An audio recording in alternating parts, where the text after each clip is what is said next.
Blessed source of joy, carve out room in us for the inexpressible delights of love. Let our hearts become fountains overflowing into the world with your love and compassion. Help us to pause each day and whisper thank you for the most ordinary graces and gifts. In the way that you looked upon your creation and called everything so good, kindle in us that kind of generous vision. Lift us beyond our narrow concerns and help us to see how there is no separation. We are all connected. Support us in honoring our bodies as sacred temples and losing ourselves in the great cosmic dance.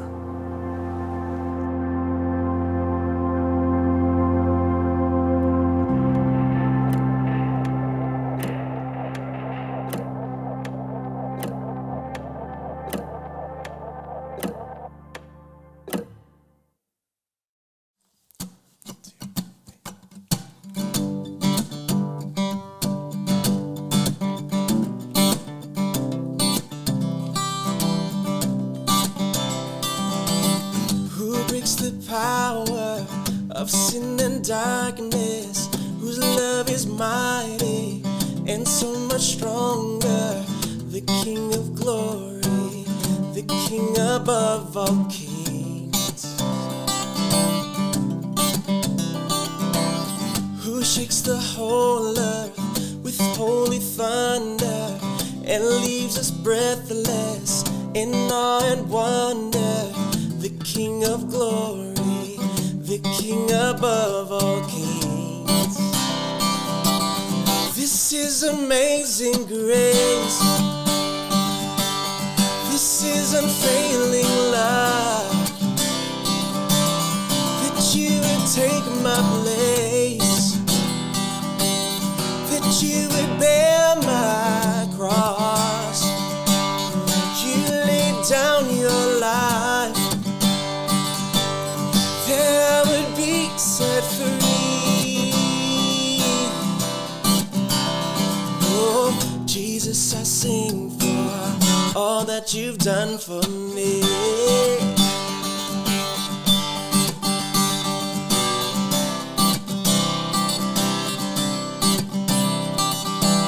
Who brings our chaos back into order?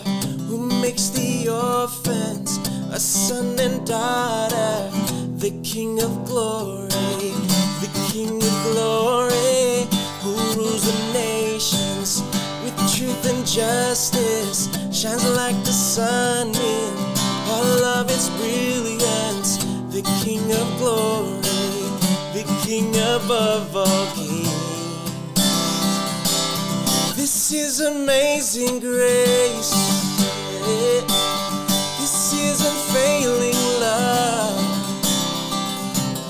That you would take my place.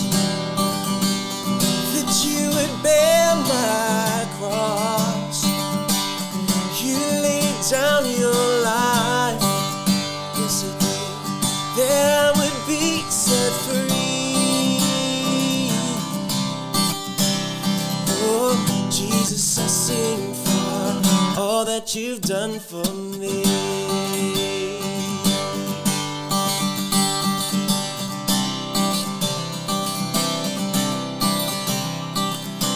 Worthy is the Lamb who was slain. Worthy is the King who conquered the grave. Worthy is the Lamb who was slain.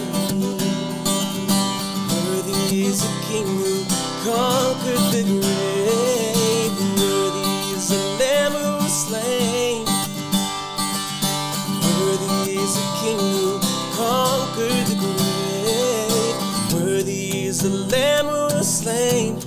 Worthy, worthy, worthy. This is amazing grace. This is unfailing love.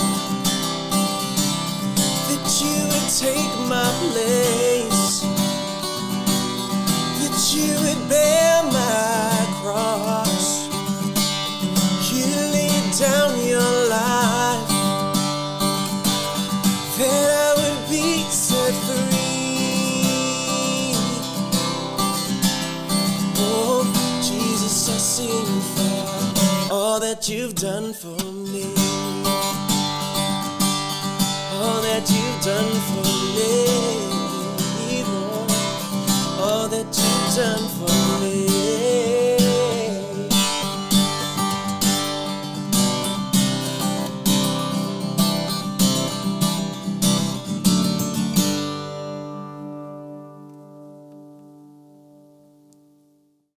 We're on the 5th week of our series on developing 5 missional habits that we can use in our life to help transform the way that we see ourselves, our neighbor, and God.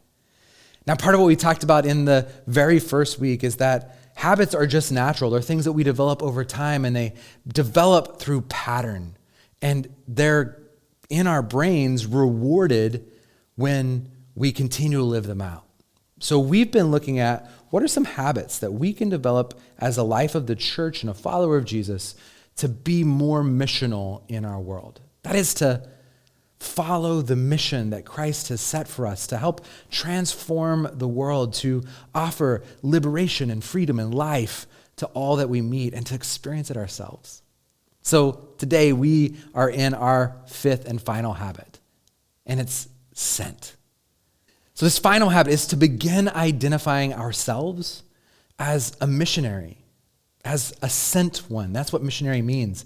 So we can do this by journaling the ways that we're being alerted to God's reign and the ways that we're alerting others to God's reign. Now, we can make daily journal entries, or we can set aside a single time at the end of each week to look back over the last 6 or 7 days to recall how we've encountered and announced or demonstrated God's universal care and reign for this world, even in the smallest of ways. Now, the English term mission comes from Latin missio, which literally it simply means to send, or to be ejected, pushed out. The word was almost exclusively used to describe a person who travels overseas, attempting to spread Christianity.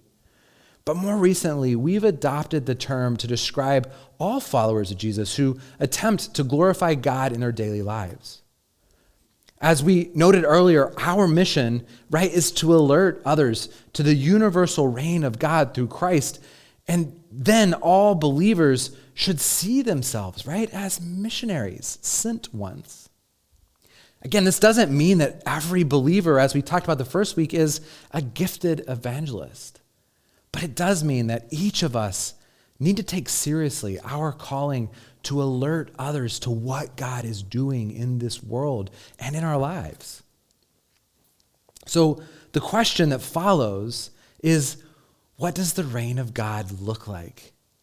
If our lives are meant to alert people to God's reign, what exactly are we pointing them to? Now, let me suggest a few things.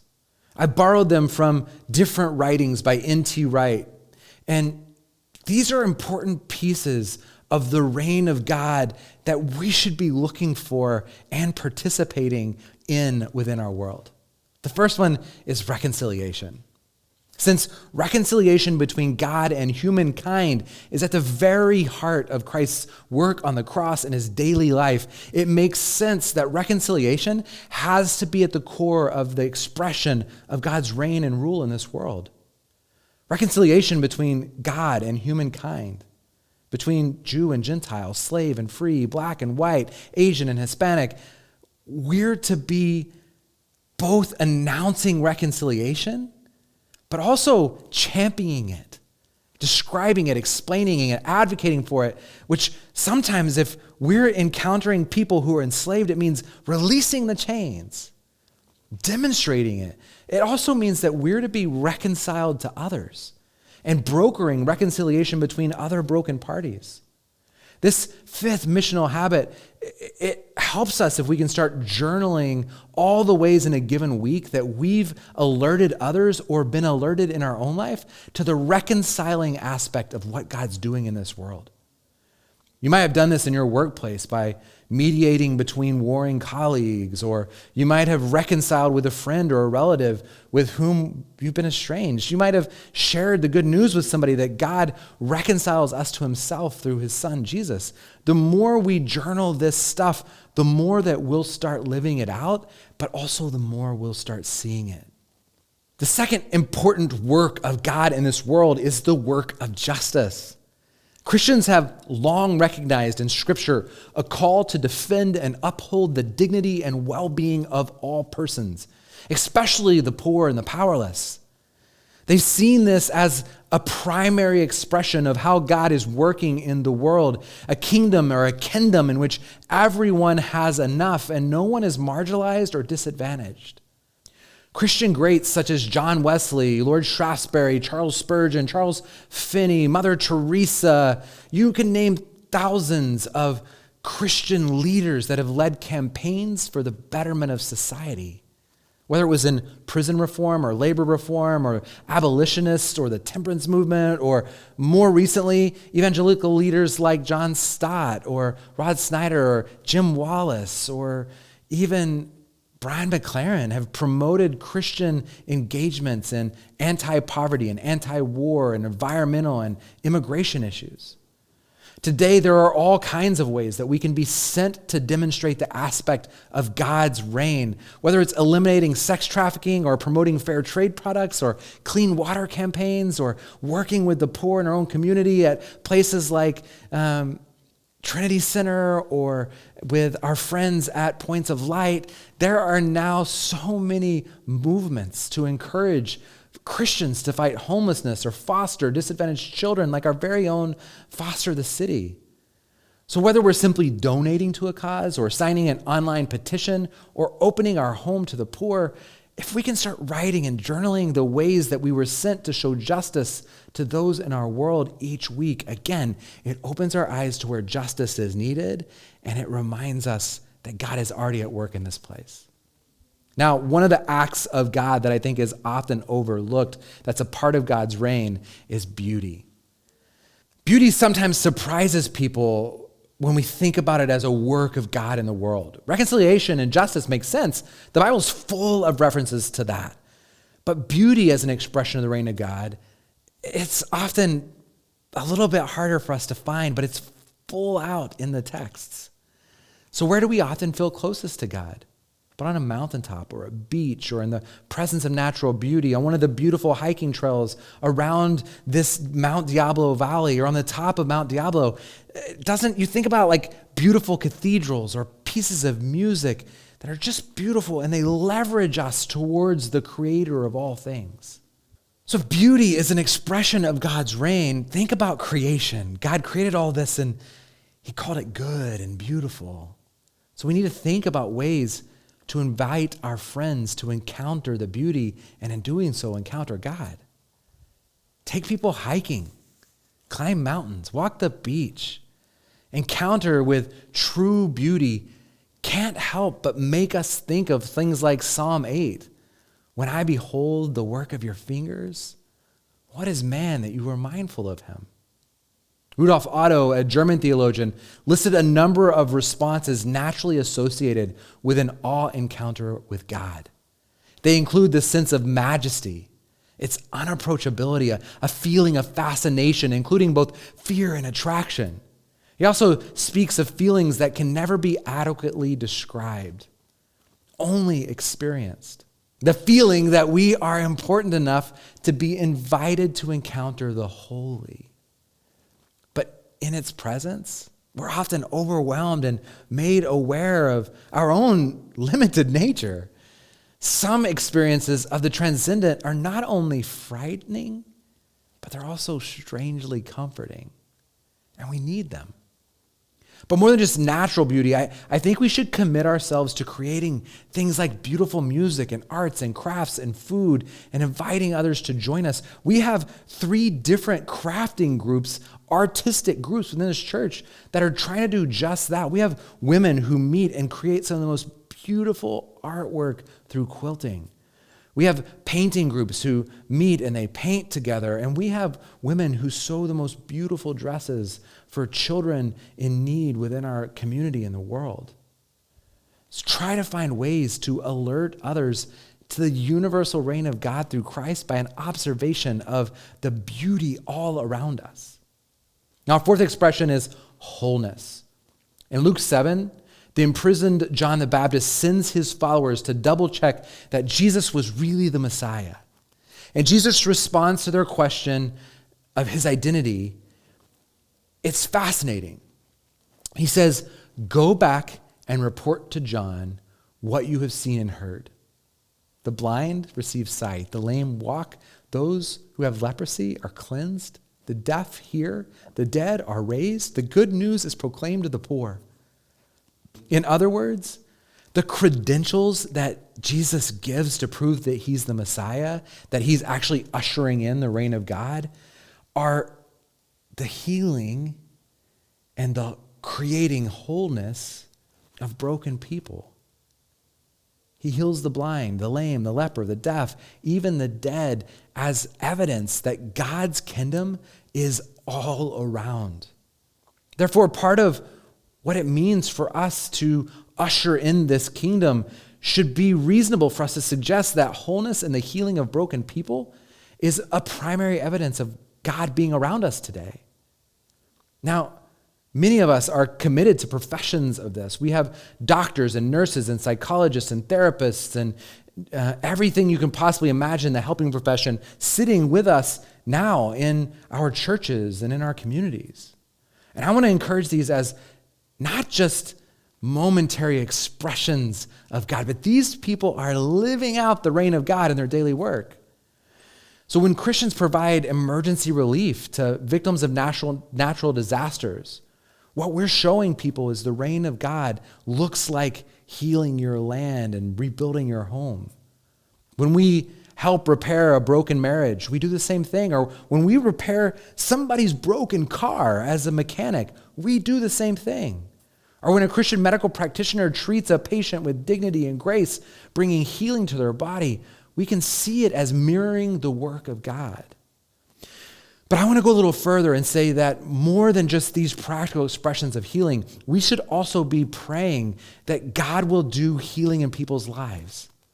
We have a whole team, a prophetic and healing team, that work and pray and believe that we can still be healed and transformed today. So by fostering the habit of journaling the various ways, large or small, that we've alerted others to God's reign of reconciliation, justice, beauty, and wholeness, we begin to find ourselves increasingly identifying ourselves as a sent one. And remember, you can alert others to these things both by talking about them, but also demonstrating them. It's these 5 habits that begin to start taking root in our life through the seeds that we plant, that as those habits begin to grow within us, and our ideas and our thoughts and the way that we see and understand the world, it begins to change. But it doesn't just change within us. As we begin to be awakened to the missional work of God, then so too does the world. And the world begins to see that God is already at work. God has always been at work. God has never stopped working, sowing goodness in us and through us and with us and around us for all of God's creation. So join us. Join us as we continue to commit throughout this year to these 5 missional habits that can change our life and change our world. Amen.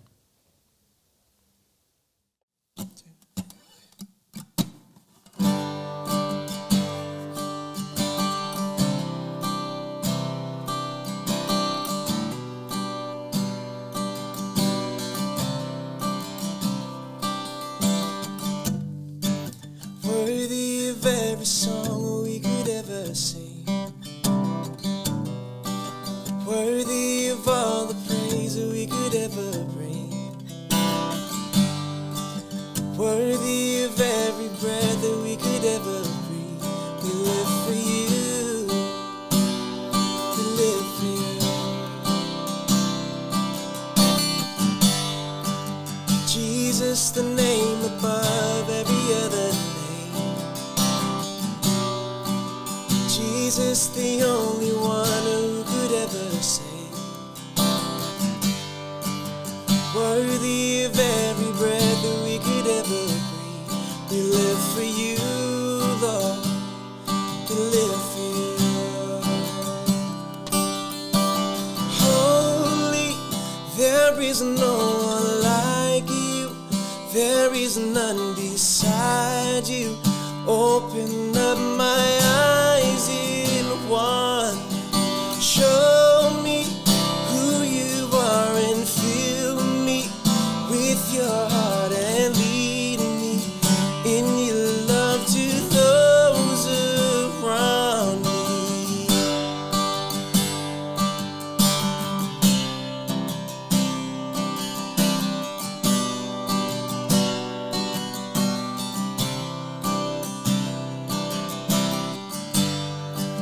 Jesus, the name above every other name.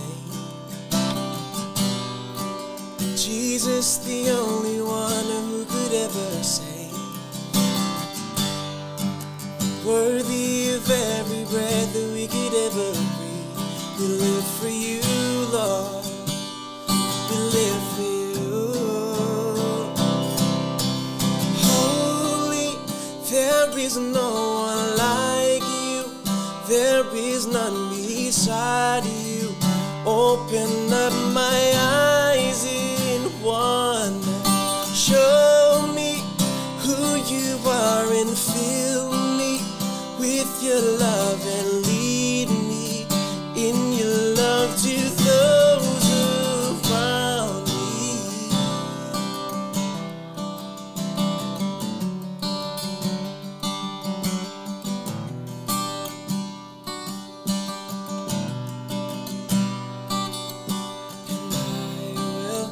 Build my life upon your love. It is a firm foundation, and I will put my trust in you alone, and I will not be shaken, and I will build my life upon your love. It is a firm foundation, and I will put my trust in you alone, and I will not be shaken. Holy, there is no one like you. There is none beside you. Open up my eyes in wonder. Show me who you are and fill me with your love and lead me in your love to those around me, Lord.